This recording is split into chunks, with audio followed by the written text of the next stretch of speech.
Sir నిజంగా చాలా ఆనందంగా ఉంది నాకు ఫస్ట్ ఇది చూడగానే. ఎందుకంటే హిందూ ఆలయాలకు స్వయం ప్రతిపత్తి ఇవ్వాలన్న డిమాండ్, ఈ చర్చ చాలా సంవత్సరాలుగా ఒక మీడియా ప్రతినిధిగా నేను దీంట్లో చాలా సందర్భాల్లో మాట్లాడుతూనే ఉన్నాను.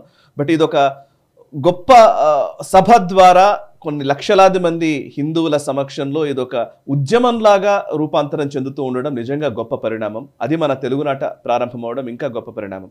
ఒకసారి హైందవ శంఖారావం ఉద్దేశం గురించి మీ మాటల్లో వినాలనుంది, ప్లీజ్ చెప్తారు.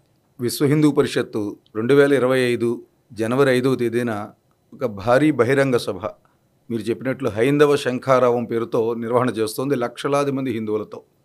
ప్రధానమైనటువంటి ఉద్దేశము ఇది జాతీయ ఉద్యమంగా విశ్వ హిందూ పరిషత్ తీసుకున్న కార్యక్రమం హిందూ దేవాలయాలకి స్వయం ప్రతిపత్తిని ప్రభుత్వాలు కల్పించాలి.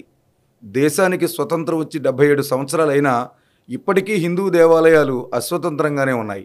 రాజ్యాంగంలో 12, 25, 26 ఆర్టికల్స్ ప్రకారం ఒక మతానికి సంబంధించిన ఆంతరంగిక విషయాల్లో ప్రభుత్వాలు జోక్యం చేసుకోకూడదని స్పష్టంగా ఉన్నప్పటికీ కూడా మత మంత్రులను ఏర్పాటు చేయడము, ఎండోమెంటులు నిర్వహించడము, సుప్రీంకోర్టు తీర్పులున్న దేవాలయాల యొక్క నిర్వహణలో జోక్యం చేసుకోవద్దని సుప్రీంకోర్టు తీర్పులున్న దేవాలయాల ఆదాయం మీద ప్రభుత్వాలకు అధికారం లేదు అని చెబుతున్నప్పటికీ కూడా వీటన్నిటినీ పక్కన పెట్టి 77 సంవత్సరాలుగా హిందూ సమాజాన్ని ప్రభుత్వాలు వంచిస్తూనే వస్తూ ఉన్నాయి.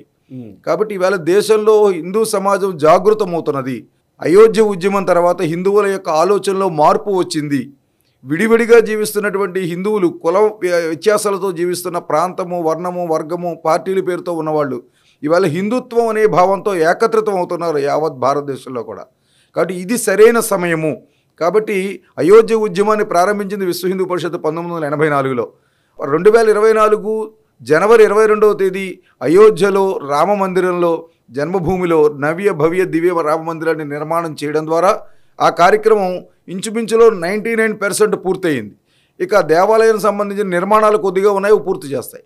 ఈవేళ సమాజం ఎదురు చూస్తున్నటువంటి అయోధ్య లాంటి అత్యంత ప్రాధాన్యం ఉన్న అంశం ఏమిటి అని చెప్పంటే హిందూ దేవాలయాలకి స్వయం ప్రతిపత్తిని కల్పించడం.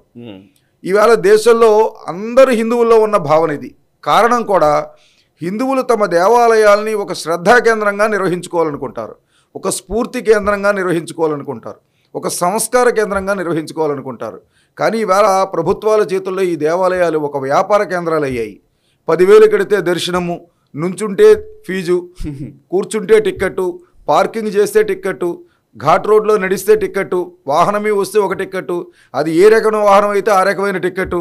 కాబట్టి వేగంగా దర్శనం అంటే ఒక టిక్కెట్టు, ఆఖరికి స్వామివారి దగ్గర ఒక కొబ్బరికాయ కొట్టాలన్న టిక్కెట్ కొనే పరిస్థితి తీసుకొచ్చారు. కాబట్టి ఈ పరిస్థితిలో హిందూ సమాజము నా దేవుణ్ణి నేను దర్శించుకోవడానికి, విచిత్రమైన విషయం ఏంటంటే హిందువులే భక్తులే నిర్మాణం చేసుకున్న దేవాలయాల్లో వాళ్ళనే ఒక వినియోగదారులుగా ప్రభుత్వం ఒక దుకాణం తెరిచినట్టుగా ఈ దేవాలయ వ్యవస్థ తయారవుతుంది యావత్ భారతదేశంలో.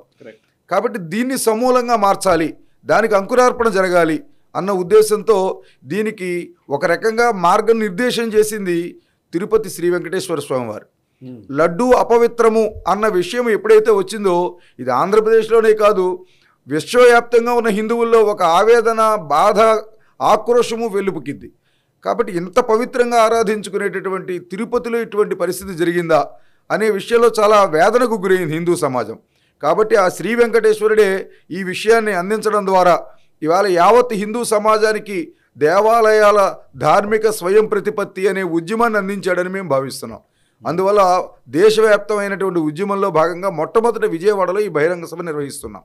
ఈ వీడియో మీకు నచ్చినట్టయితే లైక్ చేయండి, 10 మందికి షేర్ చేయండి. అలాగే కామెంట్ల రూపంలో మీ అభిప్రాయాలను మాతో పంచుకోండి. Nationalist hub group of channels ను సబ్స్క్రైబ్ చేసుకుని తెలుగునాట జాతీయవాద జర్నలిజాన్ని ప్రోత్సహించండి. ఈ వీడియో కింద ఉన్న బెల్ ఐకాన్ పై క్లిక్ చేయడం మర్చిపోవద్దు.